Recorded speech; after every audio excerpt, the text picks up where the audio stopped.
Mövcud abonent kodunu adınıza keçirmək istəyirsiniz? Bunun çox asan yolu var. Esu mobil tətbiqi ilə. Tətbiqə daxil oluruq. Giriş üsullarından birini seçirik. Məlumatları qeyd edib, e-xidmətlər bölməsinə keçirik. Açılan pəncərədən abonent məlumatlarının dəyişdirilməsi seçimini edirik. Abonent kodunu daxil edərək, davam et düyməsinə klikləyirik.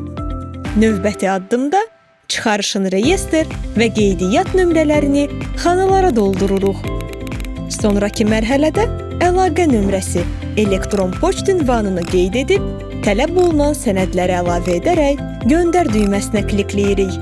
Müraciətiniz qeydə alınır və 3 iş günü ərzində icra olunur. Sadə, sürətli və rahat. Esu mobil tətbiqi.